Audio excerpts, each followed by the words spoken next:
You're high and mighty, hear it. Your action speaks so loud, I can't hear a word you're saying. Hey sister, bleeding heart with all of your compassion. Your labors through the hurt, but can't assuage temptation.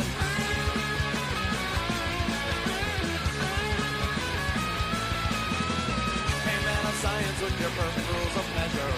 Can you improve this place with the data that you gather? Hey Mother Mercy, can your lungs be improved forever? Is your fecundity a trample or a treasure? And I wanna conquer the world. Give all the idiots a brand new religion. Put an end to poverty, uncleanliness and toil. Promote equality and all of my decisions with a quick wink of the eye. And God, you must be joking.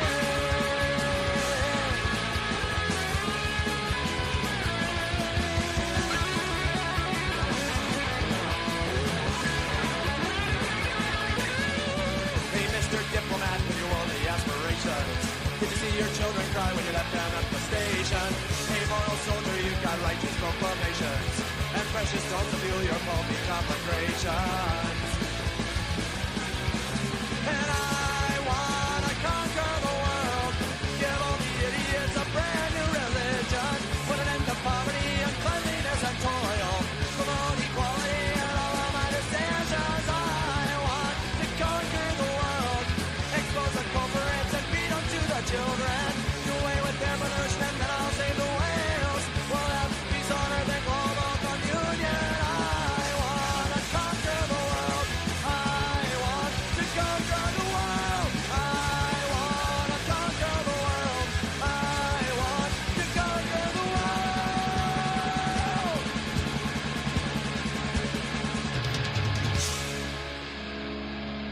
Hello and welcome to Note to File, a clinical research podcast. A collection of interviews, candid commentary, and general nonsense for the clinical research community. Check us out at notetofilepodcast.com. And now, without further ado, on to the show.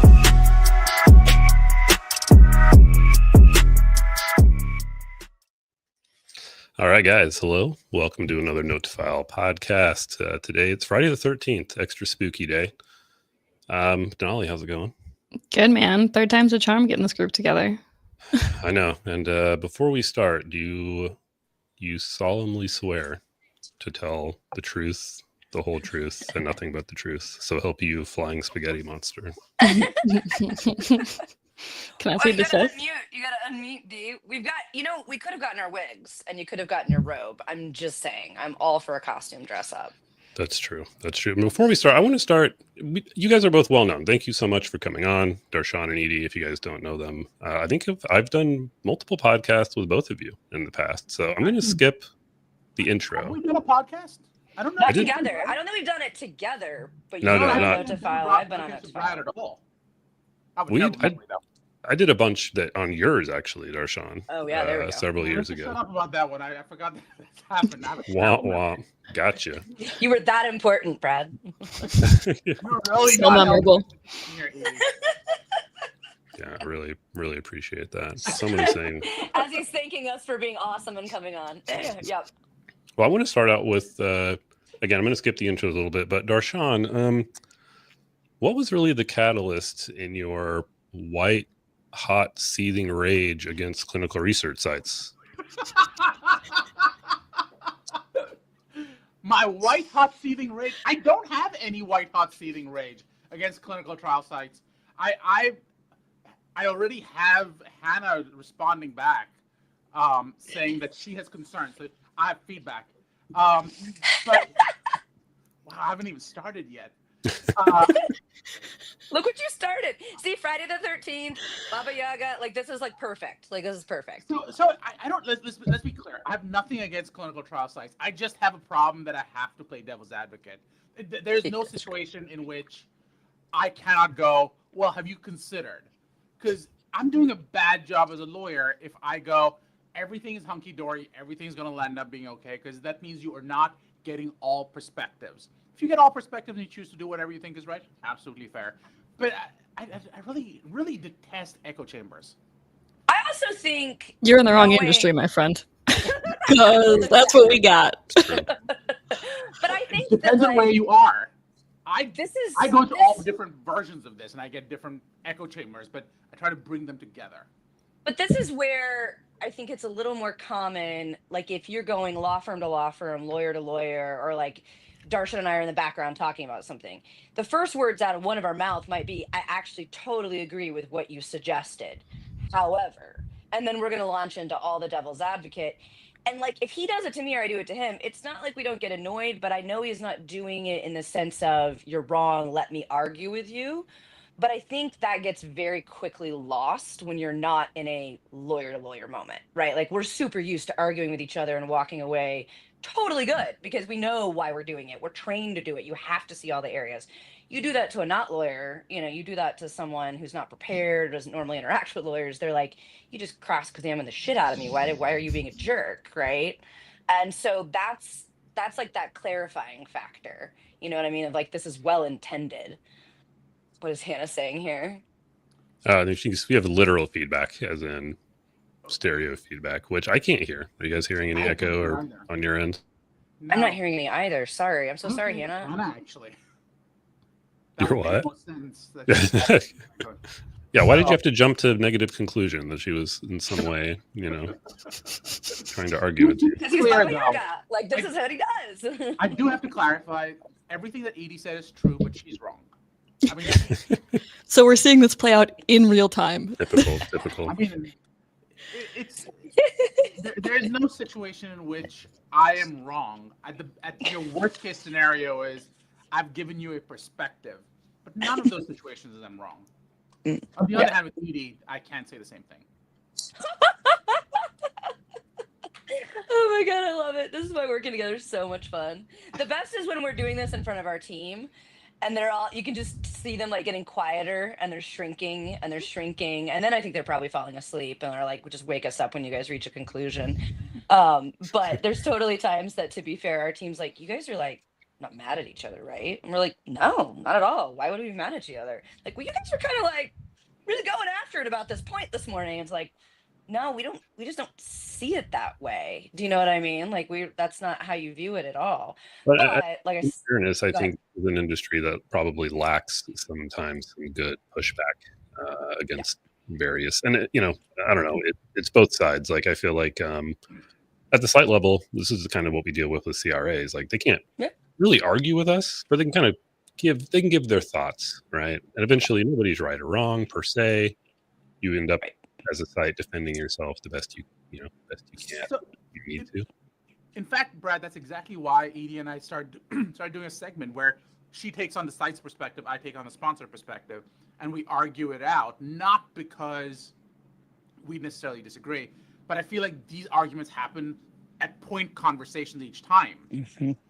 And no one really knows what's happening, and I think it's really good to go, okay, here's what everyone's actually saying. And one of the reasons I like this conversation that you're having is to have exactly those broader conversations so that everyone hears the larger conversations in life. By the way, I have to say I'm incredibly distracted by the fact that you have all those shoes behind you and Denali has a really cool shoe thing behind her. Like, I didn't know if that was an intentional thing, but that is like the best decoration connection. We're very professional. We had some decorators come in and provide feedback. It was they did the feng shui analysis of what we should do. When are we doing that? Are you guys just in the next room to each other, or is this a couple states away? Okay, yeah, and I'm remodeling my office right now to get a better background. What are you doing, Darshan?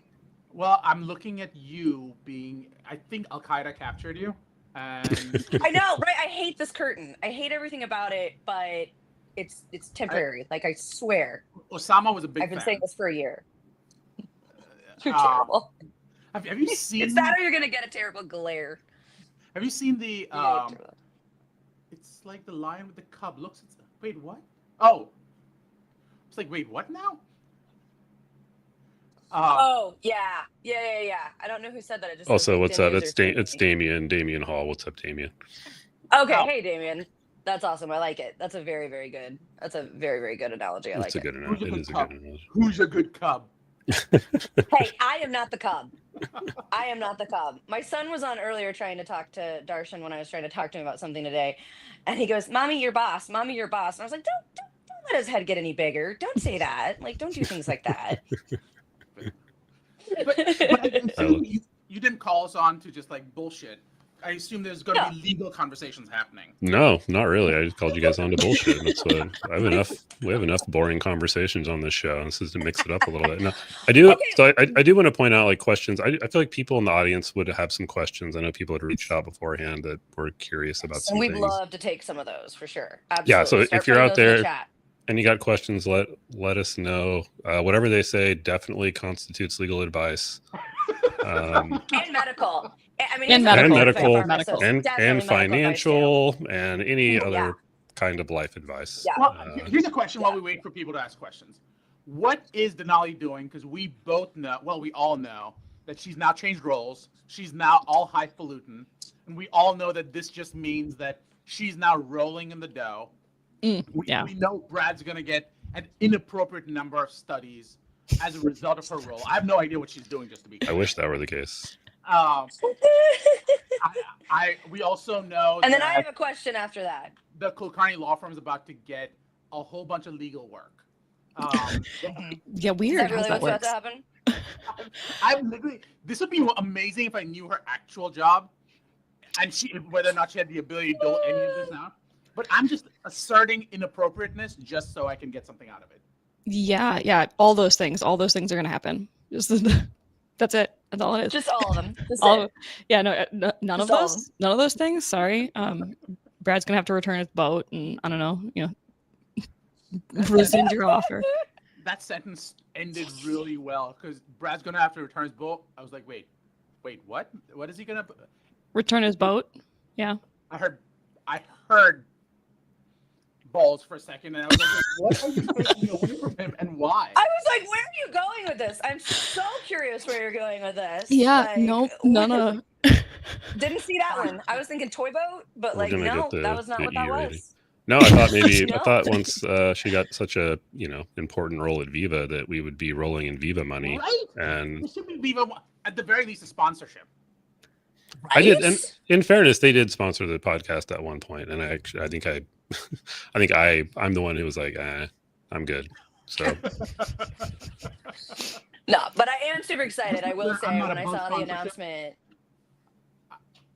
What'd you say? I'm not above sponsorship. I will whore myself out, just to be clear. Okay. We were discussing Noted. a Mountain Dew sponsorship Perfectly the other fair. day because we're both always drinking Mountain Dew when we're doing things, and I'm like, this is dangerous. We should never let both of us be drinking Mountain Dew at the same time on that same only like way to get podcast. from- And then The time between 11 a.m. and 1 p.m., the only way to get past it is Mountain Dew. In fact, that should be in the SOPs. Like, how do you? Because think about it. I genuinely tried to go. Can I replace it with coffee? And I couldn't. So, which tells you, as a scientific experiment, I tried to do one day with coffee, one day with Mountain Dew, and Mountain Dew was way better. Did you write a protocol about it? Are you sure you're I did being write a protocol, consistent? but just Okay. an ad hoc protocol written after the fact. Okay. And the N was 1, so I'm not sure how much that counts. Feel like But- that might not be statistically not a significant. good sign. yeah, I'm thinking In that's my an world, it is. observational. I identify with it being statistically significant. So I do, Oh my God. Darshan, want to ask about any fallout or feedback you got about your short tirade about sites sharing financial information. Oh, people I know- have quite a I lot know. to say. Yeah, I know. I thought it was really interesting and like it was controversial, like just the perfect degree, right? Like that, it's not going to really make anybody too mad, but I think people probably have strong feelings about it. I guess what was the backlash or lack thereof? So there were two different things that happened. Number one, I had that as a concept, and you saw me do that at SOS. Like, please stop sharing this information. Sure. And live, they kind of where everyone was polite and wonderful and nice and all those good things. Not on social. Then on social, what happened was I happened to be literally touring the Mediterranean, and my team decided now's the right time to put this out because you know what, we need some content. It was on the calendar. You knew. No, I never checked the calendar. So I was gone, And Edy said, let's just see what happens. I came back literally like I docked at some kind of dock, and they were like, The dock. As you do. Yeah, you usually dock at a dock. Yeah. Edy and Nidhi messaged me going, hey, we hope you're okay, because we put this out there and there's been a shit show going on. I literally don't know what's been going on. I to this day have not read any of the comments. Well, then I stirred the pot. not because I like I was reposted it butthurt and about stirred the pot some more. Like I was like, well, if we're gonna do this, let's just go all in. Oh yeah. So when they were like, are you okay about this? I was like, yeah, keep going. Like, why are we stopping here? Because my biggest issue is not because people kept raising Grand Plan and kept saying, sponsors do it all the time. The issue is not the sharing of the information. It's the sharing of the information to cause people to start price fixing. It's the collusion of it. Because when we were at that conference at SOS, what we saw were people saying, let's all have a minimum price. Well, you're not sharing information. You're doing it so that you're going to cause sponsors to pay more, and that's anti-competitive. Right. So, And a lot of what I saw, and I don't know how much of this is like EQ versus, factual legal advice here, but at least on the socials, it was very quickly dismissed that it was just an incredibly inflammatory commentary by us, right? That we were just I believe really someone over the on top this about place it. did call it inflammatory. Oh yeah. But here's the thing about that It was not didn't- Denali. It wasn't. Mm-mm. I get it, but like the other side of the coin is, so at what point do you listen to legal experts who are telling you, look, I'm telling you this because I don't want you to get in trouble. I'm not telling this to you because I'm trying to scare you out of doing research. I'm saying, look, you don't know what you don't know. And I've seen some red flags that of course you wouldn't see. You're not meant to see. You weren't trained to see, right? Just like I'm not a medical professional who's trained to see certain things. Other people are not trained. Like you're trained for what you do. So this is all we do. When we say, hey, look, put some bumpers on this, try to find a reasonable way around this. It's not because we're trying to like set everyone on fire, which we of course did.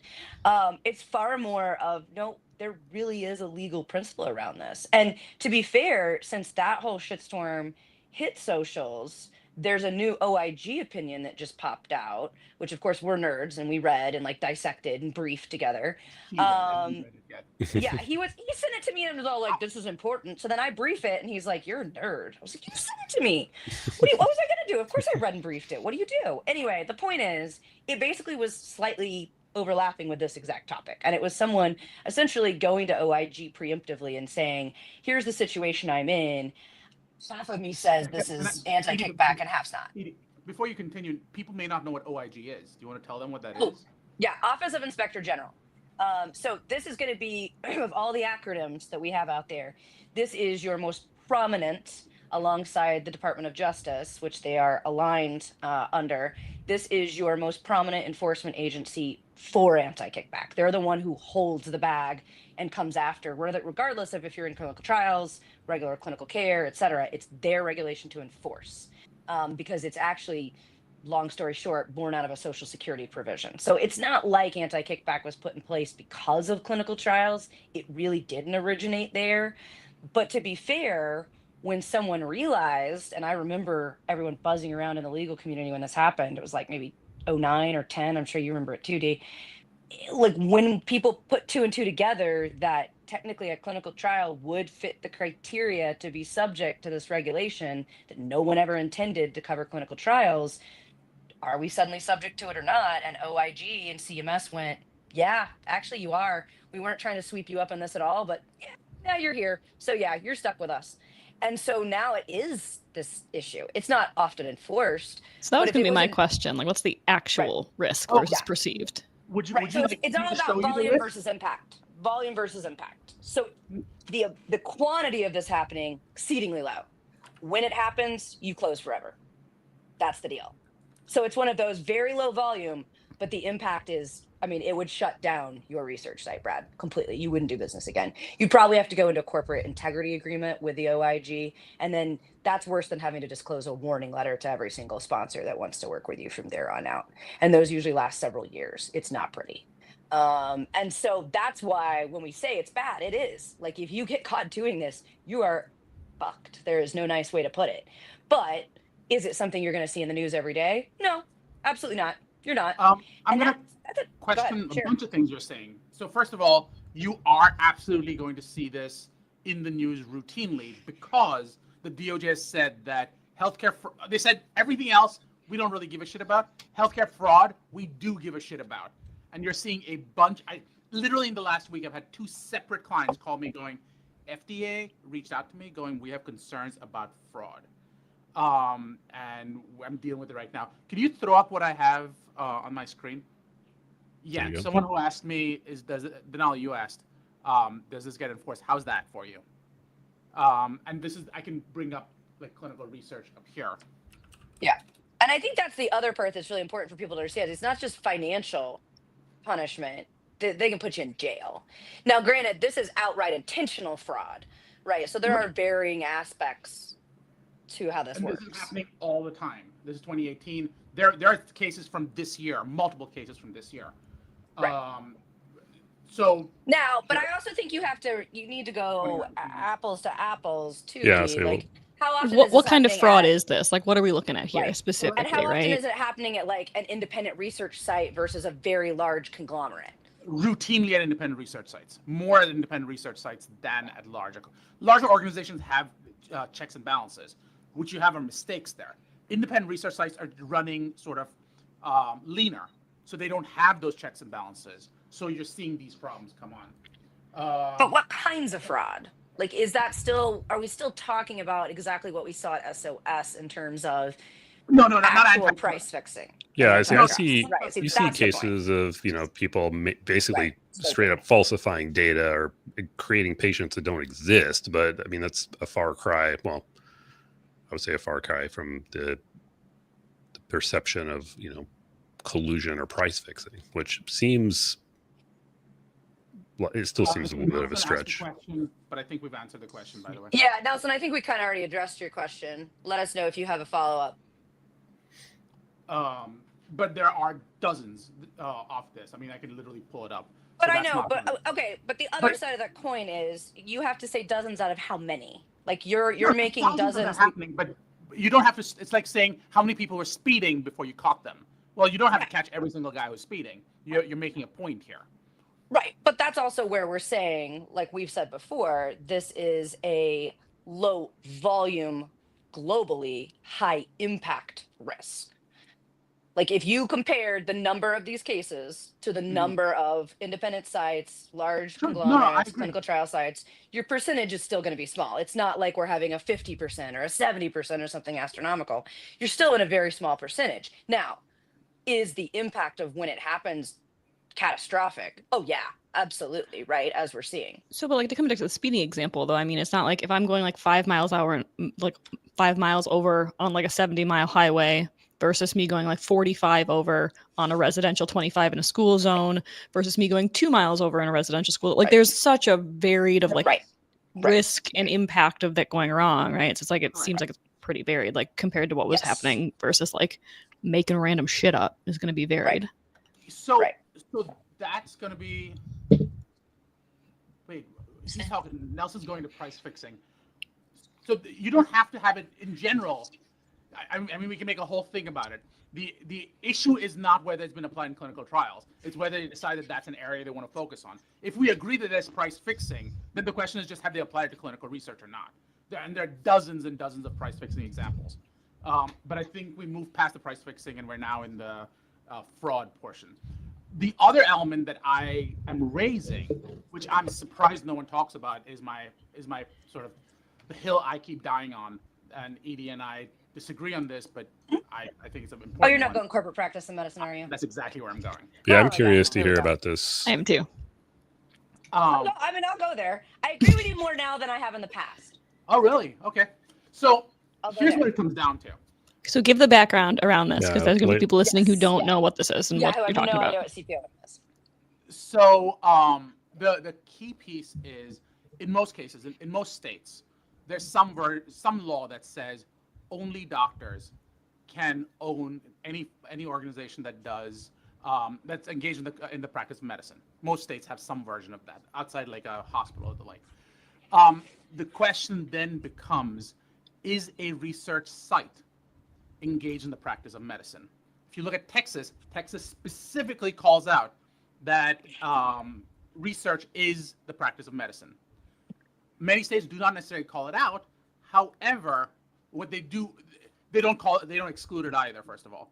And I would argue that, for number one, the fact that you need a PI who is appropriately clinically trained, whether it's a NP or a MD, and those individuals are expected in many cases to actually decide, you know what is the disease state? Are we appropriately treating this disease state? What are the adverse reactions? What is the appropriate treatment for the adverse reaction? To me, I think most lawyers, every lawyer I've spoken to after having this conversation went, shit, you're right. But until that point, they're like, no, it's not the practice of medicine. After I have that conversation, like, we probably are squarely in the practice of medicine. If that's true, when you have independent sites that are not owned by physicians, do you now have a major problem on your hands? Because, and there are ways to fix this. You just create what's called an MSO, Master Services Agreement, and that enables you to have exactly the structure you want. And they do it every single day with doctors' offices. That's how investors participate in doctors' offices. But you need a reorganization of your sites. And Edy and I started initially by disagreeing, just like I do with every single lawyer. And she was like, no, you're wrong, blah, blah, blah. And now you're sort of seeing that there's some logic there at least. I see the logic. For me, it's this. You have the states that are actually calling it out, which is like Texas and California. And anyone who has any business in Texas and California knows that they're always outliers for a variety of reasons. And if you're a lawyer, you know, if you're getting licensed in Texas or California, you're basically, there's like 48 states you get licensed in, then there's Texas and California, right? Because they're very different at their state level. So not shocked that they are calling it out, being specific. If it's truly there in the state law, yes, I think you as an organization in that state, operating that state, need to be fully aware of that. How often am I personally going to tell a client, you need to be highly concerned, this is being enforced every day of the week, there's a very high probability that they're going to come to your door and enforce it, etc. That's a conversation we disagree on. Where we disagree the most is the other 48 states where you're silent. And there may be one or two other states that call it out, but let's just say, we'll say the Texas and the California are one situation, 48 are the other. Because to me, you're being intentionally silent. And when you're being intentionally silent, it's not that you're not creating the opportunity for risk, but you haven't come out and said clinical research is effectively the corporate practice of medicine. And federal regulation very much discourages this principle. Highly discourages this principle. In fact, we go out of our way under FDA regulation and under IRB oversight to ensure that patients know clinical trials is not clinical care. It's why we use the word subject instead of patient. It's why the regulations still have that not drug. investigational product. If you look at the definition of any of this, if you look at the definition of what the practice of medicine is, but as defined by who? No, by every state, by every state in the country, you're going to have that exposure.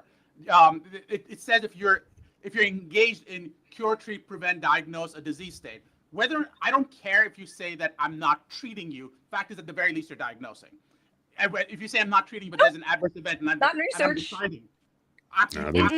They need a diagnosis prior to be in the trial anyway. What about the adverse event in there?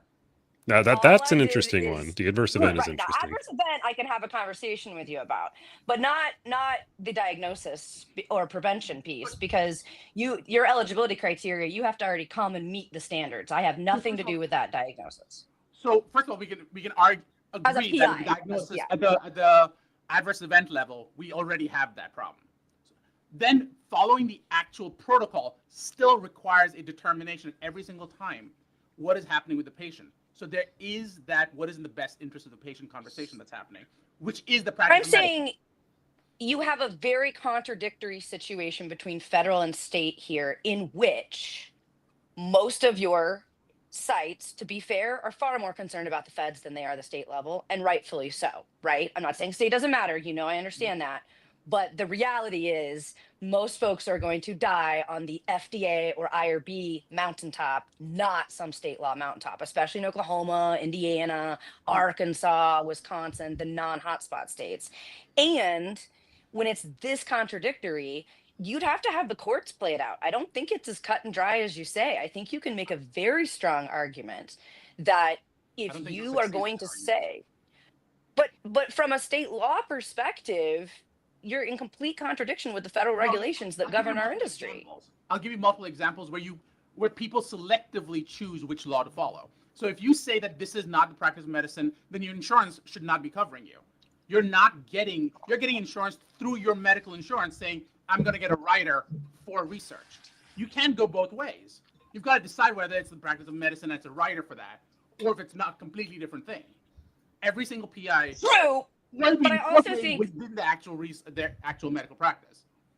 I also think Nelson makes a good point here. I was just staring at the chat in that, and this is probably more what I'm focused on, and I think probably where Brad and Denali's point is more at, which is there's two categories. There's risks that we have solid examples of, and not tangential and not relational, but spot on. Like, I want to see someone in the state of Oklahoma, I want to see Hightower Clinical get taken to task because they were in the corporate practice of medicine and they were not owned by a medical clinician. Like, I want to see how many cases that are exactly that. And then hold on, let's finish Nelson's comment. And then risks that have yet to happen, still exist, need to be aware of, but have yet to actually really see it materialize in a statistically significant manner. Not a one-off, not one example, but a truly statistically significant manner. Go ahead. So, first of all, I think Hannah was just off here because she's going into exactly your point on just federal. Hannah and I would probably agree on this. I'm sorry, what was the last sentence? I said Hannah and I would probably agree on this. Yeah, I think my issue with that portion in this situation. So let me. There's so many points I'm trying to take a step back on and respond. As I told you, this is the hill I die on. Oh yeah, he's ready to die on it, guys. But here's my first thing. Number one, how many times has intellectual property been enforced against a site? I would say the vast majority of times it never gets enforced. Nevertheless, that's the argument you will see many sites have very routinely. Publication rights.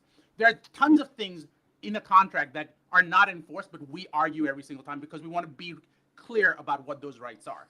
If you come to me as a lawyer and say, do this for me so that I'm right, then I'm going to say, you know what, here are all the risks. You can choose to follow any risks you want to. And I will tell every single one of my clients, you follow whatever risks you want to. But if you're asking me to do it right, these are the elements you've got to consider.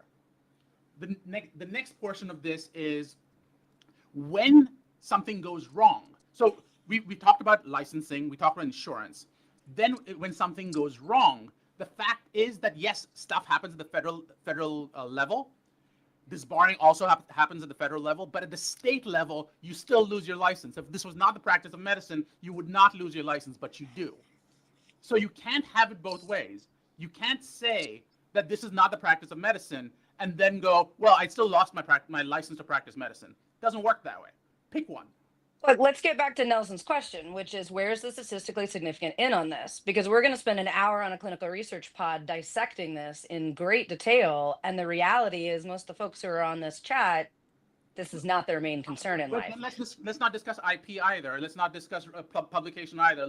Every single one of those things we go to Magi and discuss every single day. Let's just stop discussing all of them. Why have a contract? The vast majority of contracts are never negotiated. You can choose to. It's a radical new approach.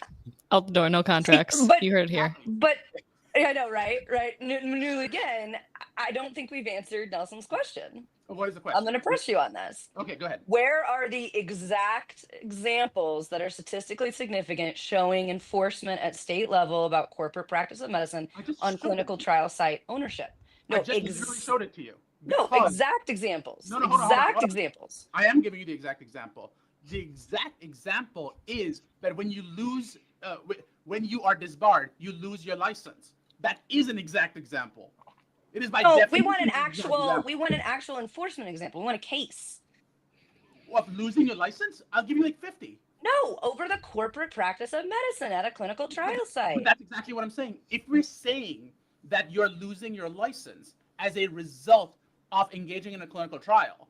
That is literally the corporate practice of medicine. I understand that. What I'm saying is, for the audience to be as passionate about this as you are, they need to know that it's real. They need to know that there's less or more than a 1% chance this will ever in their entire lifetime happen to them. So right? That's what they're looking for. Let me give you a different version of this.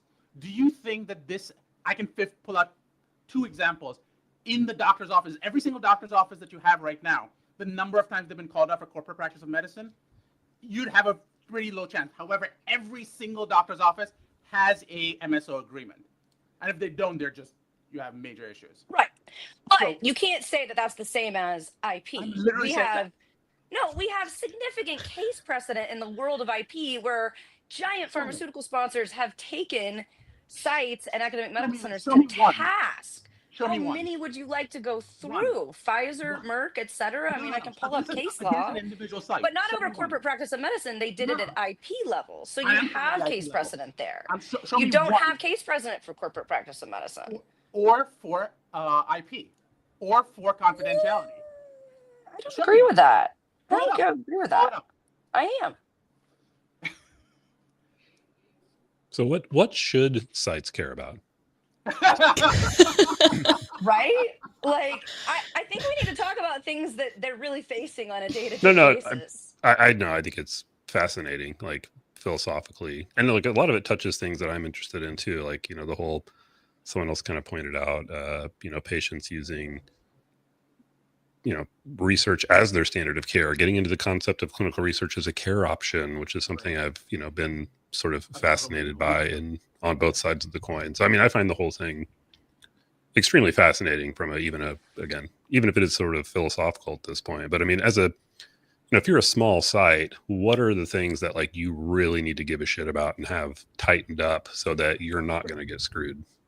So here's where so at a practical level, there's all the legal stuff we just discussed, right? Sure. The legal stuff is, how do you set up the contract, right? And what organization? You don't. Didn't you say we don't need them?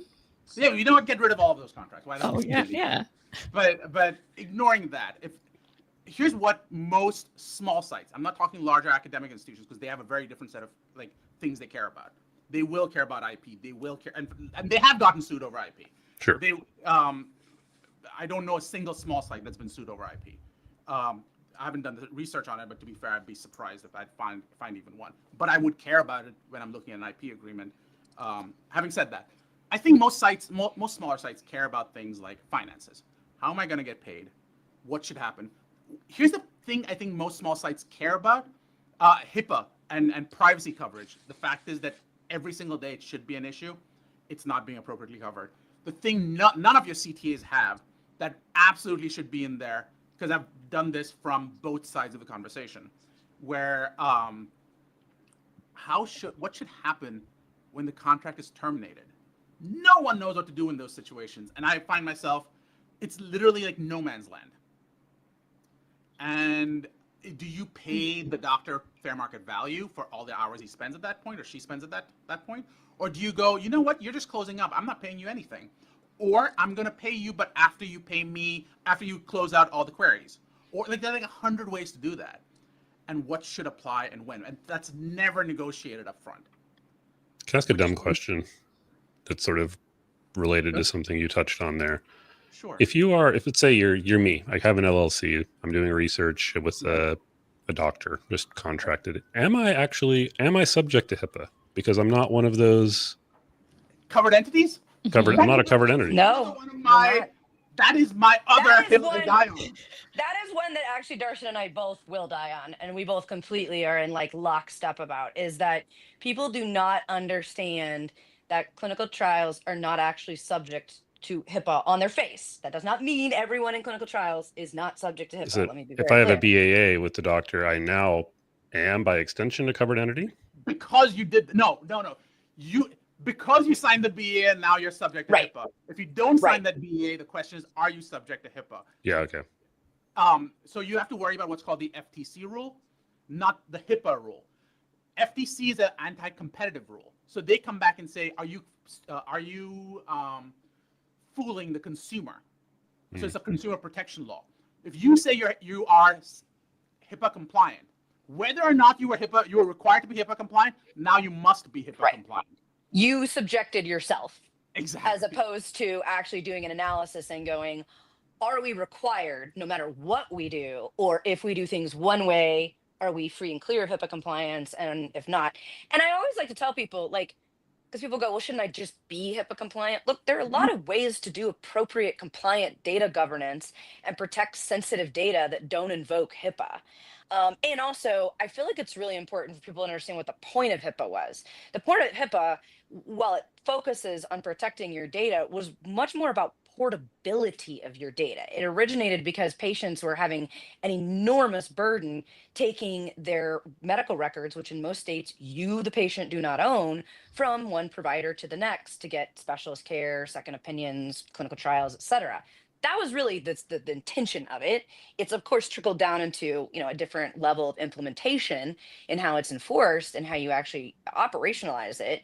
But there are a million ways to protect your data, and there are, frankly, significant ways, especially as a small site, to not have to be subject to HIPAA whatsoever, and not be non-compliant whatsoever. What you run into, and what I think got people really confused, is when you get into a large conglomerate health system or like an AMC, they do have sections, maybe not even the whole entire organization, but they will have certain sections, schools, departments, however you want, you know, however they categorize themselves, that will be a covered entity no matter what they do, because they provide clinical care in a very certain format, right?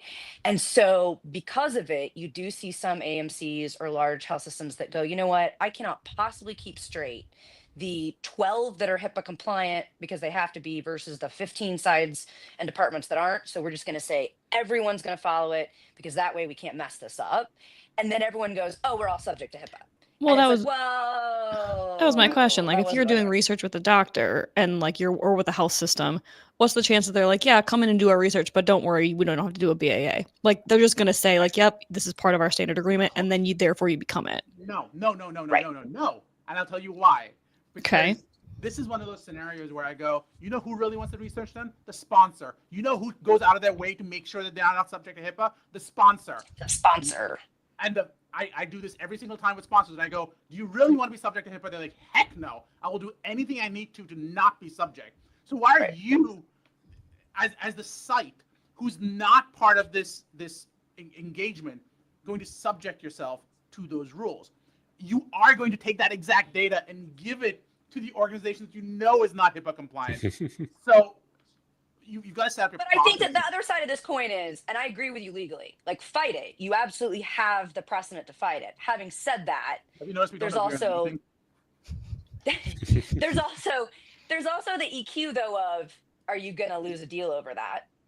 And if you are in a situation where, you know, multiple other sites are HIPAA compliant and that's becoming an issue, or that is becoming the one rub to negotiating the contract, there is a reason to go, okay, is this the hill I'm going to die on or not? You're not wrong legally. I'm not disagreeing with that at all. I'm saying I've seen sites go, I'm not picking this battle. I will lose something bigger than just doing it. And my staff is already used to doing it. It is not worth this fight. I agree with you, but I'm not picking this fight. And it's like, hey, as long as you know what it is, then that's okay with me. I completely understand. You got to make professional business decisions, you know? So I agree with you as a concept. Here's where I disagree with you. My concern is sites will say I'm already HIPAA compliant, except 95% of sites are not. They're not. HIPAA compliant. They're because not. HIPAA compliance That's the is other part. not. I will have a password. That is what most people think HIPAA compliance means. It's not a slide deck that you scroll through once a year, and it's not, a whole lot. I agree with that completely. So what you're doing is at the point of you signing, you have to have all these policies on what happens if there is a breach. You need to have a process of managing the breach. You need to have a process of knowing that there was a breach. You need to have, there's so many other things. And now you've subjected yourself to HIPAA, and now the penalties and fines are potentially in the millions of dollars. And Right. And I caution sites that if you're going This is where I think you say, look, if you're going to do that, if you are in the position where you're going to subject yourself to HIPAA compliance for whatever reason, like we've had the talk, you know, you don't have to, but whatever reason you need to, then you need to understand that's when you are going to have a compliance and privacy professional on board, whether that's fractionally, whether that's full time, depending on your volume, depending on your needs, et cetera. But if you're telling me, if you're a site, you know, if it's Hightower and you're telling me I'm going to do this at my site, Edie, I hear you, but this is what I need to do, then I'm going to come back to you and say, okay, then we have to talk about your risk profile, because it does go up because you agreed to do this and you do have to. And when you tell me, when you go, oh, don't worry, we're already HIPAA compliant, I am going to do exactly what Darshan said. I'm going to prove it. Show it to me. And not because I'm trying to be a jerk, because I don't want you caught with your pants down. And most organizations, to be fair, even huge organizations, I mean, I cannot count the number of times I have been engaged or working with very large organizations that we all know the name of, that we would all gladly seek healthcare at, where they go, well, that's not HIPAA. And you go, yeah, it is. And that's a breach. And y'all need to all stop talking right now. Where's your privacy officer? And they're like, I don't know what a privacy officer is. And I'm like, okay, I know you have one. Like, you're a large enough organization, somewhere in some hallway in a basement, there is a privacy officer buried. And then we go down that road. So I never want sites to feel like bad about it. It's not meant to be like, you know, slap on the wrist, you're not compliant. It's just more that I do want you to understand that you just took on a lot. You really did just eat the whole pie, and you're going to have to swallow it whole. So, like, if you're going to do that, let's talk about it. I need to see your policies and procedures. I need to know who's training. Who is your privacy officer? Walk me through a breach. What's going to happen? Do you understand different breaches, different sizes, different volumes have to be handled differently? Do you know about OCR? Have you ever been audited by OCR? I mean, like, you do have to go down that road if you're going to do it. And again, it's not meant to scare people or even drum It's a up little scary. business. It's a little meant scary. It is. What's the percentage of sites that have subjected themselves to be HIPAA compliant that have no concept that they've done so? I'd say 95, 99%, something like Like that. a lot. Yeah. Yeah, I might not go that high, but I feel comfortable staying in the 80s easily. I have rarely worked with a site, even some of the best who I genuinely know care about compliance, and they really thought they were doing everything. This was not intentional or nefarious.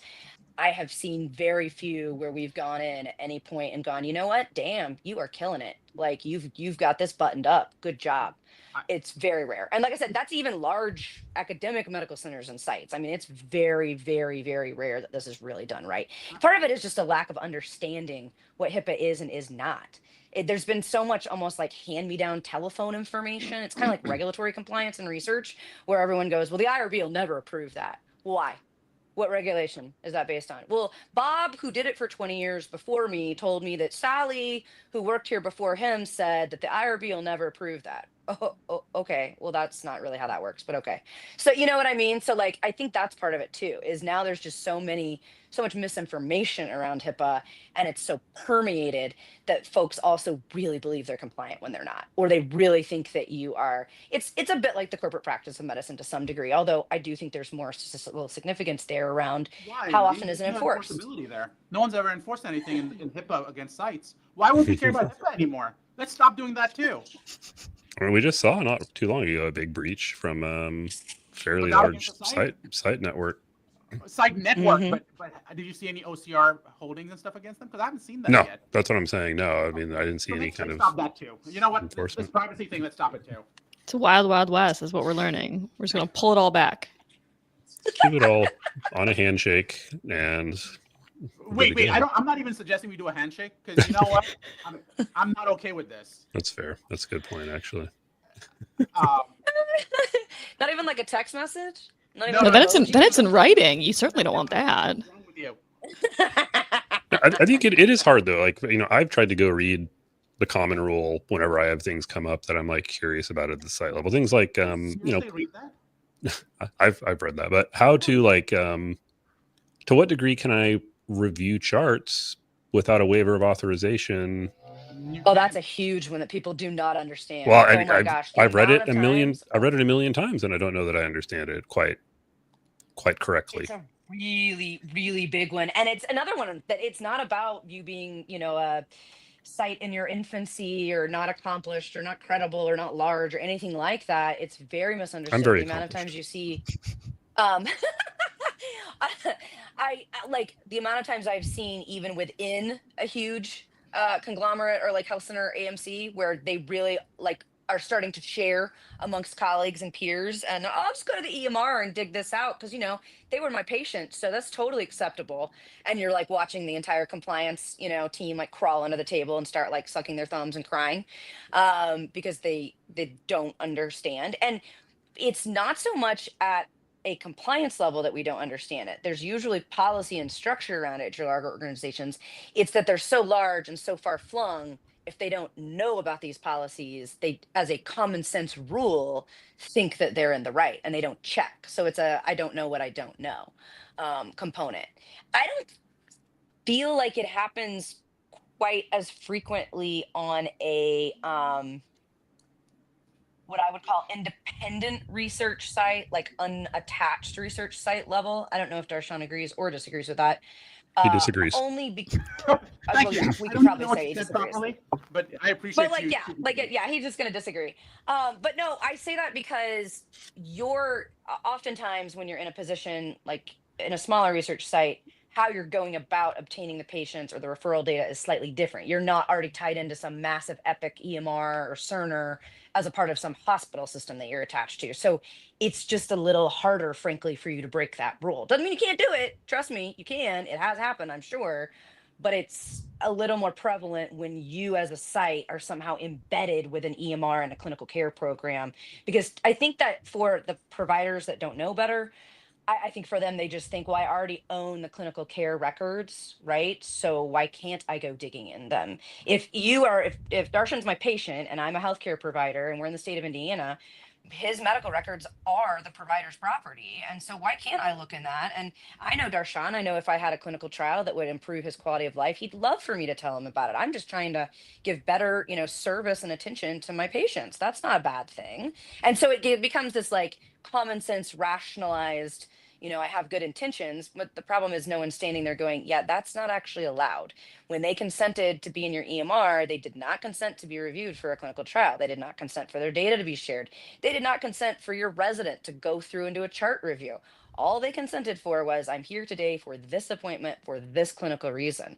So you can certainly have a conversation with them while they're in the room to ascertain their interest. You can certainly then obtain their consent, but you can't do it before and you can't do it without. And to be fair, this is like the other day when I commented on your physician post and Darshan was like totally taking you apart about, not making it easier for physicians to be in clinical research. And I was like, I'm with you, go physicians. But to be fair, this is where if I take my lawyer hat off and I'm a physician on a very common sense basis, this kind of doesn't make sense. Like, yes, I respect consent, but my patients want the best possible care. They're coming to me to try to end whatever ailment they have. If I have a way to do that, and I already know because I do have rightful access to their medical information that they would probably qualify for something, why the hell wouldn't I want to help them? And as a patient, I also, like, again, not lawyer, not doctor, patient, I kind of want my doctor to constantly be giving me my options. Like, damn it, you know more than I do. You have more exposure than I do. And I don't want to have whatever, migraines or diabetes or whatever it is. So I can sort of have a little bit of empathy for why the docs go, like, of course this is allowed. Like, who wouldn't want this? Shouldn't this be incentivized for us to give our patients more options? But it's also just not the way the regulations written, period, full stop. And you can't, that's a different conversation. Fair. Guys, we're at the end of the Sorry, hour I was looking here. at the chat. No, you're good. I mean, we're gonna have to have you guys back because I still think we barely scraped the surface, probably. We didn't Okay, talk no about Wagyu corporate at all. It's a good point. Yeah, we haven't talked about steak. We haven't talked about you people. We haven't talked about we. I mean, like, there's a lot of things we haven't Spaghetti covered. monsters. Yes, flying spaghetti monsters. And also, why do they have to fly? Well, I think it's the performance that I had an issue with. I think the fact that everyone expected the spaghetti monsters to fly, I think that is unfair. It's not performance. They did not pay him or compensate him for performance. It was the existence and the ability to present themselves. The fact that they're flying as a byproduct is okay, but expecting performance is a separate cost. I think you add in some discrimination and some IIED, intentional infliction of emotional distress for the spaghetti monster. Trump administration is not a fan of the DI. Well, yeah, they won't enforce that. See, Yeah, we leave that one on the table. Not right now. Not right now. In a couple of years. Yeah, a couple of years. All right, we'll get you guys back here sooner rather than later, because I think we had a lot of great questions too. I think this is just tie you guys in on a somewhat recurring basis. I think this could be a nice little So No, segment. we're always happy to. And truly, if we ever want to do one as well, where we actually really do solicit, even in advance, some more questions from the audience for topics I can understand. If you leave Darshan and I to our own devices, we're going to come up with some really nerdy shit to talk and argue about. But that doesn't mean that we don't want to hear from, everybody else. I literally have a list. If you want to see it, I'll show you the list, but it exists on nerdy things. He does. that Edie and I He does. will agree on. All right. He Well, does. you save the list. Save the list for next time, and we'll get you. We'll get you. Again, I mean, now we're getting the questions in on a little bit of delay about the chart reviews and things like that. I think that's something interesting to cover. I'd like to talk about that more in detail potentially next absolutely. time, along with some other sort of practical things I come across. Where again, I try to go read this stuff, and I'm like, I have no idea what the hell this says. But We have some really practical ideas for folks who are in that position, like operationally. How? Okay, I get it. It's a problem, Edie. Now, what the hell do I do about it? Right, You know what I mean? Like that, and that's where I think we could have some valuable discussion. And all I see here is LinkedIn user. I apologize, but if you want to DM me, whoever that is, feel free. I'm happy to give you, some snippets before obviously we have that pod. yeah, I don't know why but yeah, we'll solicit the group or the public for some topic ideas or for some specifics. But thank you guys so much for coming on.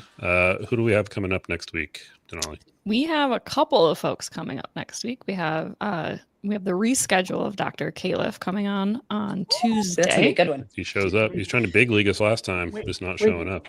We were the opening act for Bob Califf. Yeah, exactly. I know, You're warming up. right? Yeah.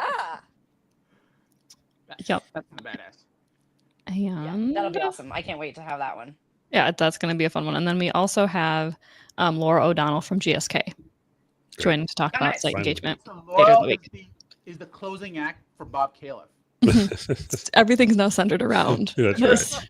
There's like BCE. Can you tell and- he has a bit of a crush? Like There just was- a little? Like There was I wouldn't before. crush. There was before and after. That's all. I we'll want say. Janet Woodcock on my podcast now. That's All right, what I'm well. gonna do. Not if we get her first. I'm gonna scoop you. It's on. Do it. I was gonna say, game on. Awesome. All right. Thanks, guys. Thanks for watching, and we'll be back next week. Later, dudes. Thanks for listening to Note to File. We're committed to continuing to bring you independent and unfiltered coverage of the clinical trial industry.